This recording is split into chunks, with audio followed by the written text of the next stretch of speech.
Welcome to the Nerd Party. Maximum warp. Punch it. Punch it. Punch it, Bishop!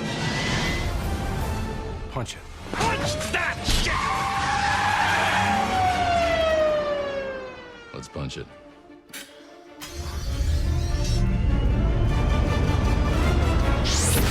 Hello, I'm Tristan Riddell, and this is Punch It, writing in Star Trek. And with me, as always, is... Charlene Schmidt. Buddy, you gave it away! Of course I gave it away, because I wanted people to know right off the bat what this is that, because they're going to know by the artwork and also from the website. That's true. We got some hot new rebranding courtesy of you going on here. I love it, by the way. Thank you very, very much. So yes, this is no surprise for the people listening in, and if for some reason you're just listening off the cuff and you didn't actually look on your phone, it's just an auto-populated your playlist or something like that, that is correct. We are rebranding. This is episode 47, and we decided to rebrand Punch It. Instead of being Punch It writing on pop culture, this is now Punch It writing in Star Trek. Now, we got massive response from you guys. We asked, you answered. And it was very gracious of you guys to take the time to write in, because we got Facebook messages, we got tweets, we got emails, we got people running up to us on the street. It was great. It was crazy. You exaggerate, but I appreciate everybody who did take the time to respond, share your thoughts. We got some amazing emails saying how you listen to Punch It. You know, we had a lot of people say, oh, I love whatever you do. You've introduced me to some new things. Oh, I love it when you do this. I love it when you do Star Trek. And this whole process has been really eye-opening for us. It really helped us learn who and what exactly our audience is going for, and therefore the rebranding is going to reflect that a little bit. Now, do we want to talk a little bit about kind of the timeline here? Because when we started, or when we released the episode, we went into this thinking a lot of our listeners are carryovers from To the Journey. They're going to say Star Trek all day, every day. And so we thought, okay, cool, we're totally down for that. That is quite honestly kind of where we thought we wanted to go. And then the responses started flying in. And you guys were saying, nah, keep it open, do everything. Don't limit your audience. But guys, sometimes having too wide of a net gets you very shallow results. And one thing that we thought about in the process of rebranding, if we were going to do it or not, was if we decide to go more Star Trek, we thought we at least know who our core audience is. And if we want to veer off every now and then, that is totally cool.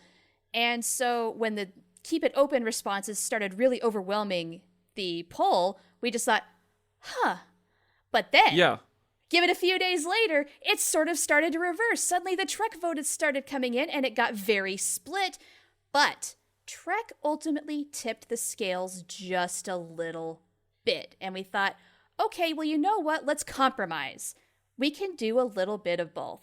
So going forward, we're going to focus a little more on Star Trek. We're going to do more Star Trek stories, more Star Trek rewrites, without any shame and thinking, oh God, we're boring our listeners by doing Star Trek again. No, that's exactly what we're going to do, and you're going to love it. However, if you are a fan of the stuff that we do that is not Star Trek, never fear, we are not dumping that. We already said that we're going to keep Gilmore Girls. We've got to finish. I'm a completionist. It's a rule. We've got to carry it out to the bitter end, however it goes. But also, once a month, or even if if it strikes, I think like if something comes along and we're both really into it and we say, let's do this, we are not going to have a problem with that either. And we will go on away missions. That's how we're going to brand it. And so this kind of, I think, balances things out a little bit, but gives us that little umbrella that we were looking for to give us a little bit more of a focused audience, but as well as kind of like a topic umbrella too. You know, I think having too much freedom is not necessarily a good thing. With all of that in mind, it was interesting to see what kind of person came in at what time, because when you specifically asked the question on Twitter, you said, like, first it was just posed like, hey, listen to the episode. We're thinking about a format change for Punch It. And then you got more specific on Twitter saying, hey, should we go all Star Trek or keep it the same, keep it open? And people who saw the tweet, saw the Facebook message, they answered immediately saying, oh, keep it open, keep a broader audience. But those people didn't listen to the episode where we explained our reasoning and explained our rationale and what we were going to do with it. But then once the episode was released and then some time went by, lots of emails started coming in of people saying, I followed you from To the Journey, or I love Star Trek, so do Star Trek, or just do what makes you happy, or to the line of, well, whenever you do something that I don't know what you're talking about, I skip it and I just listen to the Star Trek episodes. And so from that perspective, we didn't know what was going to happen when actually, let me rephrase that. We thought everybody was just going to say Star Trek. And so you guys definitely surprised us because it shows that you're digging what we're doing. You're digging that we're talking about non-Star Trek stuff. But to be honest with you guys, we talked about this at length, and this is really what we want to do. We Yes. want to make this a Star Trek show. We want to talk mainly Star Trek. And like Shar said, we're going to venture outside of that world every once in a while. Not maybe once a month, maybe less than that. But it's just, this is what we want to do. And this is what's going to make us happy. And as much as you guys are listening to this, and we love our listeners, and we love your feedback, and we love your interaction, we do this for us, and we do this for fun. And it's true. We podcast like nobody's listening, and we're just thrilled that you all come along for the ride. We do appreciate you very much.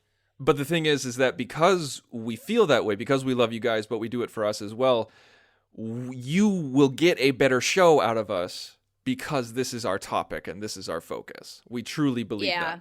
It's our passion. We are both passionate, lifelong fans of Star Trek. We know it well. We enjoy talking about it. I think going forward, this is the best thing we could be doing for our podcast. So please, everybody, tell your friends, tell your coworkers, tell your family, say, hey, 2 podcasting Star Trek veterans are back on the scene with a Star Trek show, Punch It, Writing in Star Trek. Please help promote us, tweet about us, Facebook about us, Instagram about us. Any help that you can give us. Write us a review on iTunes. Please. Whatever you can do. Please go to thenerdparty.com, check out all of our back episodes, back catalog. Honestly, podcasts live and die by word of mouth. So please talk about us online as well as offline. So this week, this is episode 47, which this did not go unnoticed. This was done No. on purpose.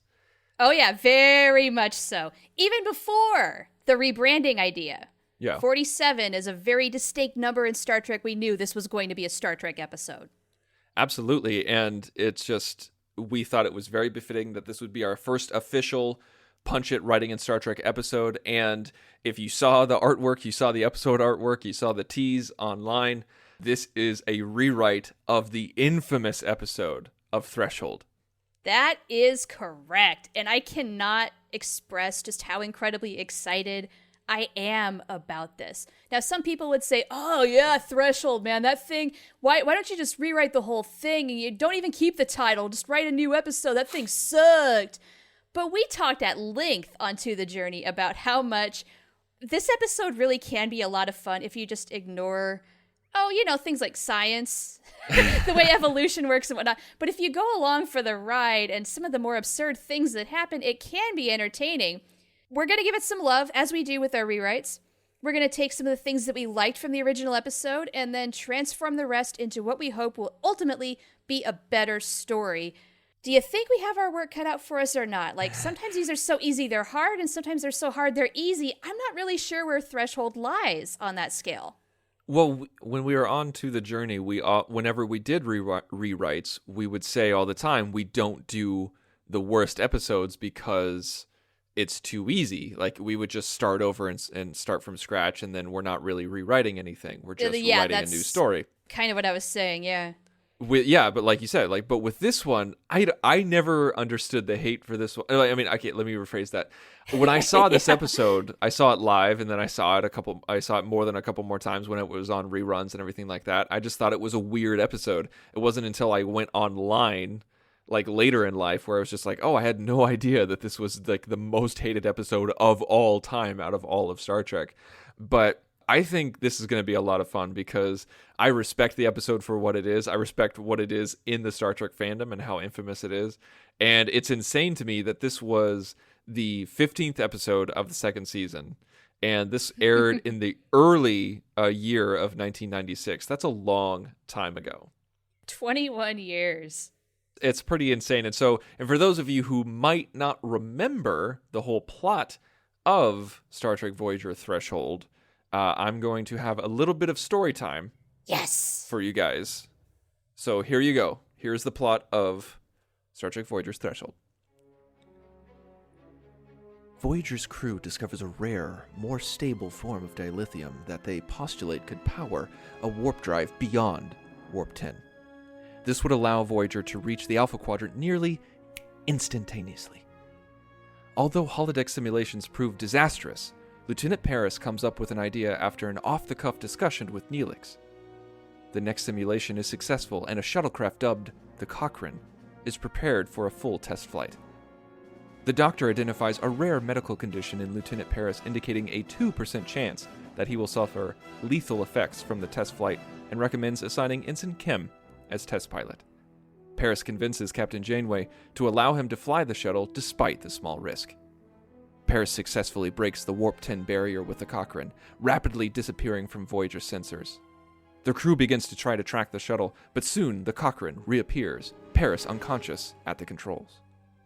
Once awake, Paris explains that he had seen everything at every point in space, and the shuttle's database similarly contains a massive amount of information about the Delta Quadrant. However, Paris starts to suffer allergic reactions, and he's raced to sickbay, where the doctor determines that Paris is now allergic to common water. Paris's body soon changes again, and no longer can process oxygen, forcing the doctor to create a special environment that Paris can exist in. Paris's body continues its strange transformations, the doctor postulating that he is becoming a new form of life.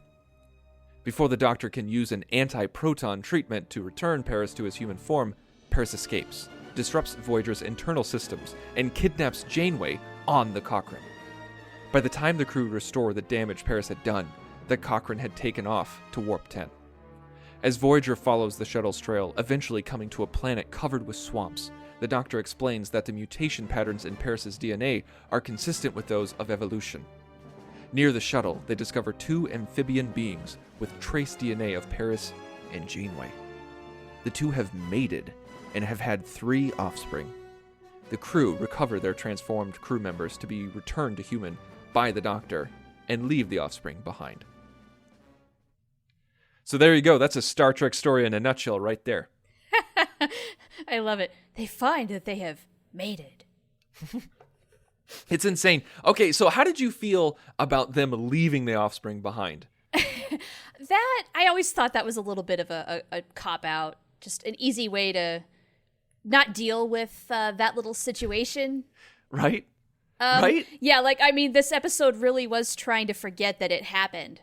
And I'm sure Janeway had to have had some sort of conversation with Chakotay about that after he made that little decision when she finally got, when she came to. It's so strange. What did you think? I don't know. I kind of wanted them to. It was weird because to me it felt very odd because what if they have human DNA in them? So what if they become even more sentient, or what if they become advanced? And so you determined the evolutionary plot and train of this planet by interfering with it. So I don't know. Maybe because there wasn't any sentient life on it, they aren't bound by the Prime Directive, but it just felt a little off kilter for Starfleet. Well, I was just thinking of bringing up the Prime Directive. I mean, yes, maybe they can get away with it, but it doesn't seem right. Yeah, it seems odd. And also, I was begging for this was in mid-season 2, and there were 7 seasons of Star Trek Voyager. I was begging them to mention this somewhere in the future where, someone talked about, maybe someone asks Captain Janeway, have you ever, do you ever regret not having kids? And she's like, well. Right? Would that not have been fantastic? I think when Brian and Braga submitted the final draft of this script, He forgot about it. All the other writers wanted to forget about it. The actors wanted to forget that it ever happened. And so everybody just kind of went along with it. Like, did they know that it was a stinker? Was it the absurdity of it? And don't get me wrong, I'm always team lizard babies. Heck yes. Oh, yeah. Yes.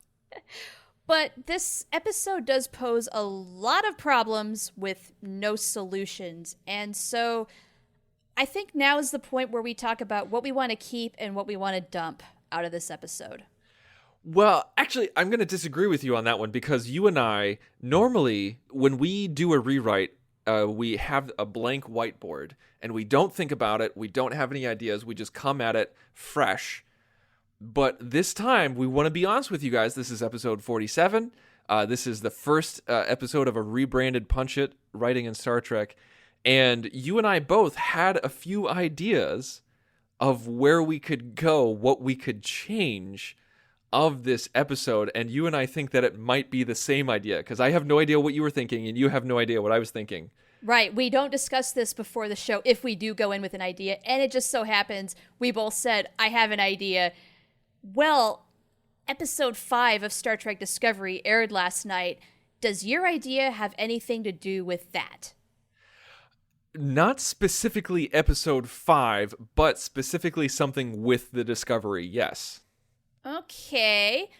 Could be the same story. Do you want to share yours first? Okay, I'll go first. Okay.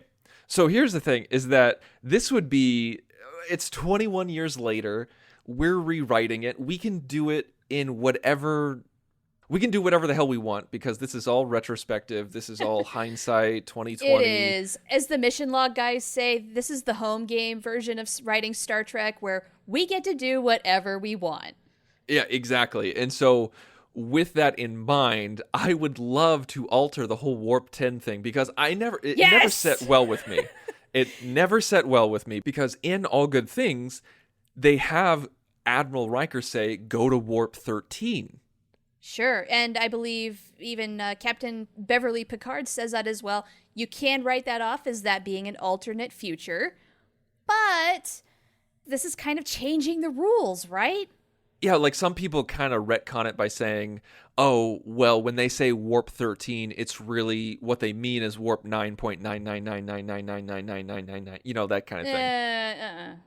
Yeah, I don't like that either. That doesn't work out, no. I mean, I'm not a math genius, but no.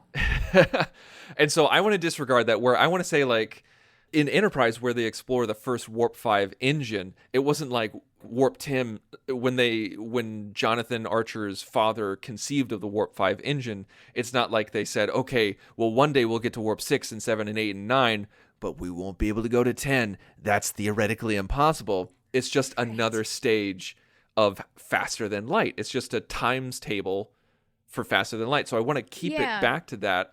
And with Discovery, now in Discovery, there is a thing called a spore drive, where it's really just an organic way to talk about quantum entanglement. And so what I would love, and obviously the Enterprise does not have a spore drive, Voyager doesn't have a spore drive, the Defiant doesn't have a spore drive, so we know it doesn't work. We know there's something wrong with it where it's too dangerous, and we don't know what is going to happen with that. So for future listeners, know that we are recording this in 2017 as Star Trek Discovery is airing. We are just on the cusp of finding out what exactly is going to go wrong with the spore drive if you watch the preview for next week's episode.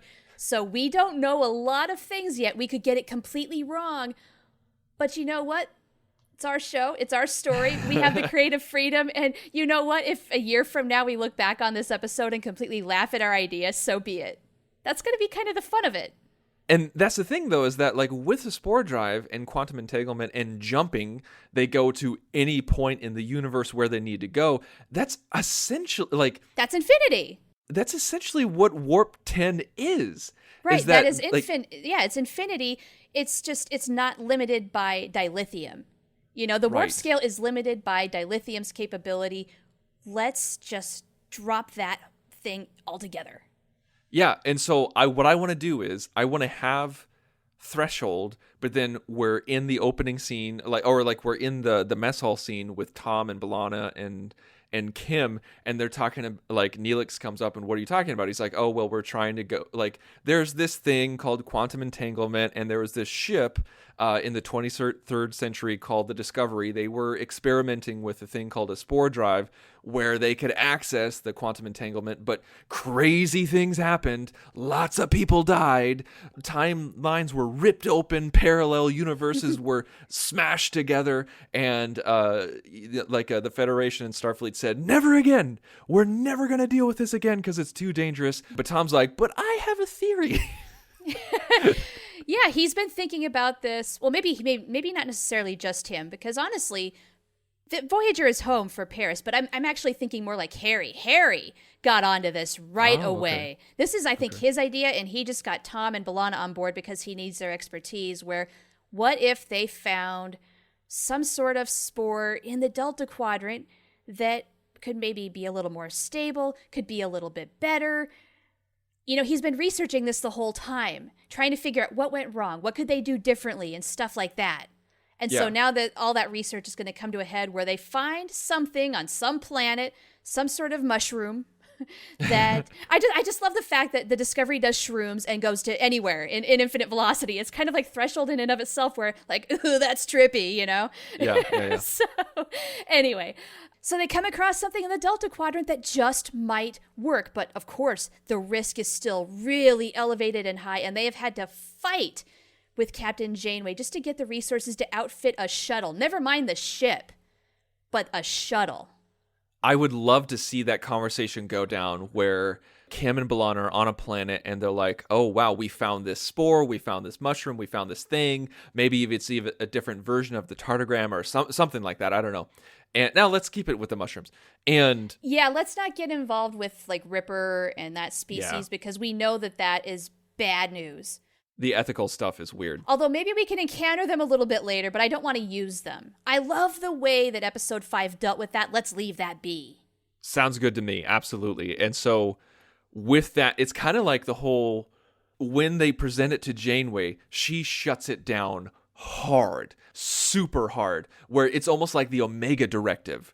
Yeah, like, no, abso-fraggin-lutely not. Do you realize why this was shut down? And then Kim can start spouting, yes, of course, I know this and this and blah, blah, blah, blah, blah, blah, blah, blah, blah, blah. But like one miscalculation, we're all turned inside out, or we wind up in like beyond even the other galaxy or like outside the Milky Way, and there's no way to come back, or we kill everybody there, like there's a shockwave, or we rip a new time hole, you know, like we're everything putting like that. ourselves or our own lives at risk. Yeah. And others, you know. Well, that. And then, like, I don't know, time rips and the universe possibly exploding. I mean, it's not a big deal. And, of course, Kim, I kind of like the idea of shifting this towards Kim. I do. It makes more sense, don't you think? Because with Warp 10, it's all about speed and flight. Yeah, which, okay, Tommy is a speed junkie. We know that he likes to do NASCAR in space. That's totally cool, but this is not what this is about. This is about science and engineering, not piloting skills. And so this is Kim's wheelhouse. This is B'Elanna's wheelhouse. And Paris is still involved because they have to outfit a shuttle. They need his knowledge of how the shuttle works and you know, how to fly it and everything like that. Exactly. Well, yeah, maybe it's so unstable they need the best damn pilot they could have.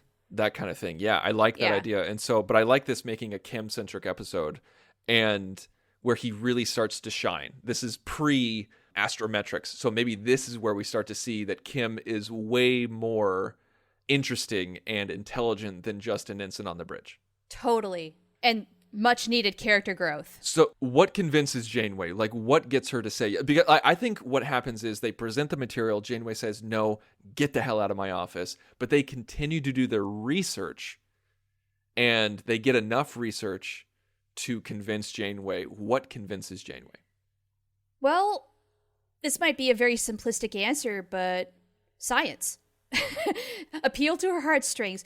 Maybe she shut them down so fast that they couldn't even give her quite all of the information that they had. So, you know, maybe they go out of that first meeting, she's not even going to listen to us. But then maybe we see them kind of talk out a way that makes them realize, you know what, we ought to give it one more chance.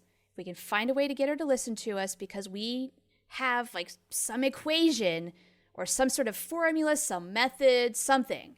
I don't know what it is. I can't think of it right now. But something that makes it a little more risk appropriate.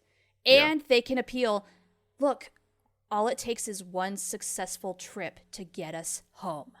You know, we don't have to keep doing this all the time. All it takes is once. Yeah. And so with maybe just a little bit more stability than, say, in the Discovery era where it was incredibly dangerous and whatnot, something is in here that actually makes it worth a try. I like the idea of Kim getting a little big for his britches, where he starts challenging Janeway and says, like, listen, this was over 100 years ago. They don't have the technology that we have. They don't have the methodology. They don't have the knowledge. They don't have the dilithium. They don't have these new spores. And she's like, yeah, but we've shelved this technology for over 100 years and no advancements have been made. And that's where he says, well, that's where I come into play. Ooh, oh, I like it. This actually shows two very important facets of Kim all in one is, yes, he's a mad genius. He is incredibly smart and gifted, but he is also that green ensign, and a lot of people would not stand up and keep fighting the way Kim is going to fight. It might come off as a little immature and a little brash, but he gets Janeway to hear him out. Yeah. Yes. I like that idea where, like, he is just so brash. It's so unlike him that it, I don't want to say impresses her, but it makes her listen. It takes her aback, and she can see how much this means to him. And that's, I think, when she realizes just how much work he's really put into this. So she looks at the reports a little more. She looks through the information. She sees what they have gone through and thinks, again. Maybe she goes along in a simulation. She's like, okay, you've gained my interest. Now you have my attention. I have an idea. You know how Threshold starts off where they're doing the simulations and, you know, the holodeck blows up and B'Elanna says, you're dead. Well, maybe Janeway goes on for some of those simulations. They fail several times. It's not looking good. What if she comes up with the idea that makes it work? She does the science. Oh, that's such a good idea. That's such a good idea because it's like Kim can't do it on his own, and so that's why he brings on B'Elanna. But like B'Elanna, Paris, and Kim can't do it. But Janeway is the scientist captain that we know and love. It would be really cool, actually, just to see them all nerding out and bouncing ideas back and forth until they get it right. And then all of a sudden, that last simulation, bam, success. Bright light. They see Earth on the view screen. Oh my God. And we have that little moment, the music starts to swell, maybe the Voyager theme starts to play in the background just a little bit. Janeway gets a little misty, you know, like we all get kind of emotional. And because she's so jazzed, because she's a big nerd, she's like, okay, let's try it. Do you realize what we have just done here? Yes, it was just a simulation, but if the simulation goes just like a test drive, okay, here's the keys, Harry. Do this. So he goes on the real journey now. But she has to say to them and also to the crew, we're breaking protocol. We're going against Starfleet and Federation law. I will take full, responsibility for all the consequences of what happens. Yeah, she'll go through the court-martial. It's worth it if it gets them home. Exactly. Yes, and she even says that. She's like, if it takes a court-martial to get us home and it won't hurt anybody, then I'm willing to do it and to bite that bullet. And I want them, this might be getting a little crazy and this might be developing more than one episode, but what if this is where the Delta Flyer is built? Well, that's pretty interesting. I mean, we're changing a lot of canon, but this would be a really great opportunity to do that. What if it was a kind of precursor, a proto-Delta Flyer, that when we go back, like when we move forward a couple of seasons and we get to that episode where they actually build the real Delta Flyer, they say, hey, do you remember that shuttle that almost killed all of us? What if we rebuilt it with these specifications, that kind of thing? Yeah, maybe it's a modified shuttle, but it's on its way. It's like a half Delta Flyer. Yeah. That sort of thing. And so Tommy Boy gets the inspiration from this episode later on. So maybe it's not a one-to-one. Maybe it's not the Delta Flyer, but it's something that looks like an early version of the Delta Flyer. Yeah, I like it, but it's sleeker than an actual shuttlecraft because maybe it needs some, I don't know, it needs some different nacelles or how are we going to make it spin, I like the idea of the nacelles coming out like Voyagers, but the nacelles come out, but they spin on their own. Like, that's how it's a little bit different. Okay, and then that makes the whole shuttle spin since it's a smaller craft. Well, I was thinking just the nacelles. Like, so... Okay, so I'm seeing this in my head now. Well, that's cool. Yeah, you have a Type 2 shuttle, and it's flying out there. You have the body. You have the two nacelles on the right and left. The two nacelles on the right and left go out a little, like, say, like 2 feet or maybe a little bit more out, and they spin horizontally, not vertically, but horizontally. Not front to back, but just side to side, so it just looks like two turbines, and then they're like zzz, and then it gets all glowy, and then pop. Cool. Yeah, okay, that's pretty wicked. I love it. And then you have a Cylon in the background going, jump! Oh, sorry, wrong franchise. Sorry. Jump now! Again, wrong show. Anyway. Wrong show.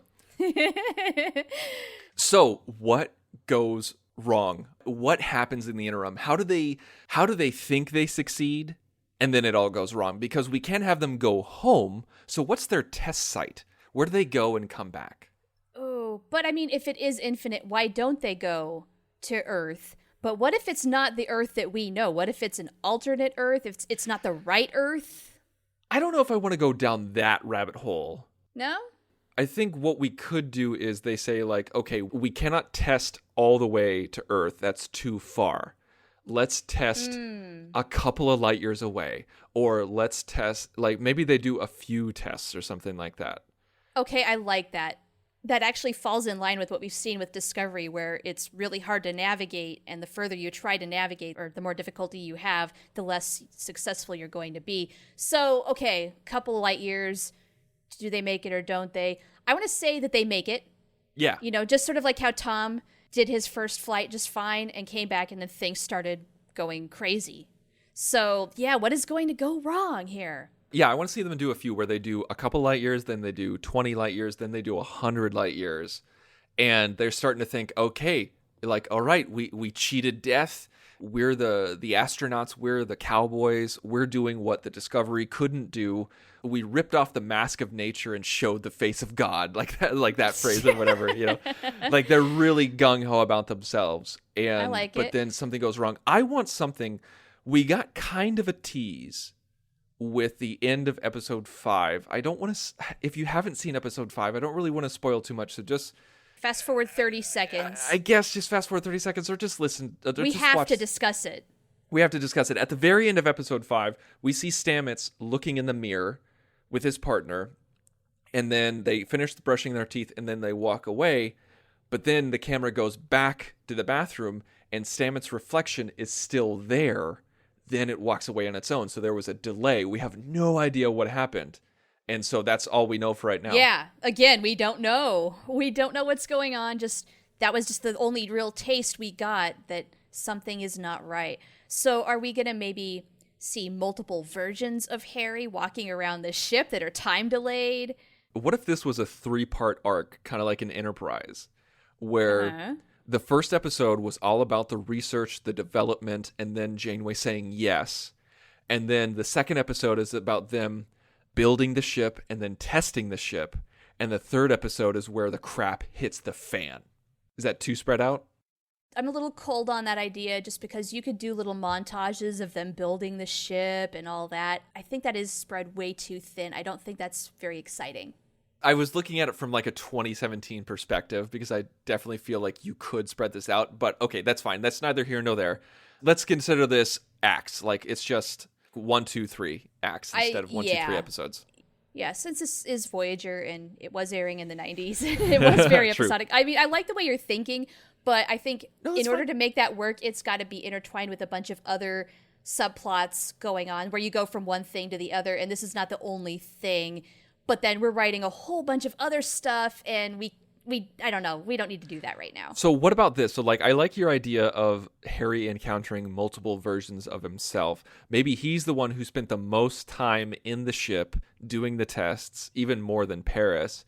And he's the one who spent the most time around the spores, the mushrooms, and everything like that. So what if tons of people encounter tons of different Harrys?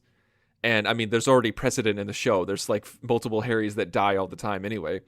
It's true. So what if there's this situation, like it's kind of reminiscent, I cannot remember, it's a season 1, maybe season 2 episode of The Next Generation where there's multiple Picards, or there's 2 Picards, or there's there was one with multiple Datas, and they're in different time zones, and they have to end up working together in order to combine the timelines. Ooh. And so what if we did something like that where it was just crazy how many Harrys there were, and they all had to work together to bring everything in tune.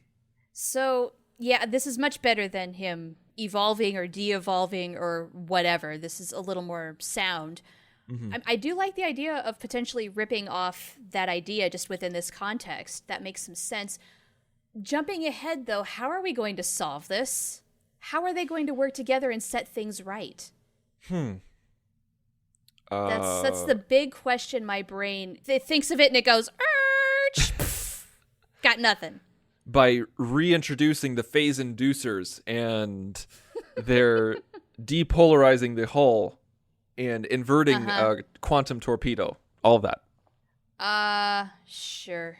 Okay. Okay, so if it's all built on quantum entanglement, and we might be ripping off parallels because of what if there's multiple ships and multiple Harrys and everything like that? Yeah, this could get really complicated. Does each version have a certain signature, and it's got to go to its quote right place? Yeah, or something I don't know. Like that. I think it needs to be simpler and elegant. Okay, so how creepy are we allowed to make this? Because what if there's tons of Harrys, but they're in and out of phase, and so when they appear in, you see half a Harry in the hull, and you see they're dying miserably because parts of them are materializing and phasing through the ship. We've seen this a lot in Star Trek. Yes, only this is Harry. So we're watching Harry die multiple times in multiple ways. It's like the ultimate Harry torture episode. Yes, and Harry starts to freak the hell out because he's seen himself die 6 times miserably. Maybe this is really getting to him. And maybe you even make that joke in the script where I've already come close to death of dying or almost dying so many times on this journey home, and now it's happening 12 times a day and I can't handle it. So what if there's a couple die and they don't get to talk to them because they find them dead, they find them phased within the hull, but what if there's one whose head and body is a little bit phased outside of the hull? He's going to die, but he's able to talk to the real Harry and tell him what happened. And says, I've been living this hell over and over again. They've been reliving a time loop or something like that. And they finally say, I've had a lot of time to think about it, and you need to destroy the spore drive or something. Idea. Maybe the further they went out, the more distorted, the more violent the death of that version of Harry. The more out of pace it is. So this guy that you're talking about is one where they just did that little jump, that 2 light-year test flight. I like that. Yeah, I like that a lot. The other guys, they're snowed. They're screwed. There was no They're hope. screwed. They were obliterated. Their molecules dismantled or something like that. And they're gone now. Yeah. So... what if, we're mixing a lot of different Star Trek episodes, like the one where there was multiple Rikers, because of a transporter accident? This is the smorgasbord of, Star Trek fan service. We have Harry dying. We have the sciencing. I mean... we got the spore drives, going back to Discovery. So what if, with this one, maybe there's something about the spore drive where one of the things that Harry got it to work was the problem with the Discovery is that they would turn it off. And with them, Harry says, I'm not turning it off. Once we turn it on, it stays on. And we don't turn it off after the jump. And that's what allows us to jump further with more accuracy. And then this Harry that dies says, you have to turn it off. You have to destroy it and never use it again. Yeah. Oh, I like that. That's a nice, simple explanation. And then the moment it goes off, it will stop because it'll be disconnected from the infinite parallel or whatever you want to call it. Yeah, something like that. And then stop screwing with infinity, Harry. And when Harry, earlier in the episode, when Harry presented it to Janeway and said, we're not going to turn it off and we're going to use this instead, Janeway finds an article written by Dr. Stamets saying, this is the exact reason why we turned it off. Or something like that. I don't know. Well, I like the idea. Maybe not that obvious, because they would have done their research, Yeah. So Harry has to give up. It's extremely painful. He has to turn it off. All of his hard work is for naught. He feels like a failure. And then we have to have that nice coda at the end with Janeway in the mess hall where he's a little down on his luck. And she says, but you got further than a lot of people ever would have even thought to go. Right. And it almost worked. But spore drives just are not stable. They're probably just not meant for humans to use them. Not right now. And then maybe that's when he says, thank you for putting your faith in me. I won't let you down again. But I have been thinking about another type of propulsion or something like that. And then B'Elanna comes in and says, what about slipstream or like what about transwarp or something like that? No, that's way too soon. I think Too soon? wait a couple of years and they go into the office or they go into her ready room again and propose slipstream. She's like, guys, you remember what happened a couple of years ago when you proposed something like this? How are we going to kill you this time, Harry? Yeah. All right. So we'll just leave it with the pat on the back. It just, yeah, well done, Harry. You tried. It didn't quite work, but you should be proud of what you did achieve, even if it wasn't a complete success. Maybe she says something to the effect of, when we get home, not if, I know that you're going to play an integral part and an integral role in actually getting us there. Or something like that. And she'll submit him for a Cochrane Medal of Honor. Sounds good just to me. For a little bit of Threshold throwback. Okay, cool. We made an episode. I think we made Threshold infinitely better, if I do say so myself. Nice. I kind of like that as an episode title, infinitely better. Because should we do like Threshold and then like the little infinity symbol? Or right. No, this is like the Prince of Star Trek Voyager episodes. It's just the symbol. There you go. Everybody knows what it means. All right. Well, thank you so much, guys. We hope that you liked our episode. We hope that you liked Threshold Redux. We hope that you liked Infinitely Better, whatever we want to call it. This was a lot of fun, and this is the first episode of a new age. This is the dawn of a new show. It's a new chapter. This is Punch It, writing in Star Trek, and so we thank you so much for coming along with us. What we need you to do is go to thenerdparty.com. From there, you can find us anywhere on any social media. You can find out our back catalog. You can check out all of our other shows. We got other Star Trek shows. We got Star Wars shows. We got General Geek podcasts. We got everything that you can think of. Harry Potter shows. And also, if you want to write us, if you want to contact us, you go to thenerdparty.com/contact. As we said at the beginning of the show, please tell your friends, tell your family, talk about us online. We'd love you for it. Use our handle, join Nerd Party at Twitter. You know what? We really appreciate you guys listening and commenting and talking to us because it shows that you're listening and it shows that you like what we're doing, and it really does mean a lot to us. Indeed. So next week, we don't know what specifically we're not going to talk about, but we do know what genre we're going to be talking about, and what is that, Shar? Star Wars, right? It is, of course, going to be a little more Star Trek, and you know that whatever incarnation we choose to go into, it's going to get punched. Ready for warp, sir. Let's punch it.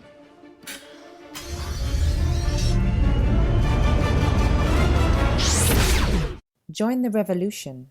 Join the Nerd Party.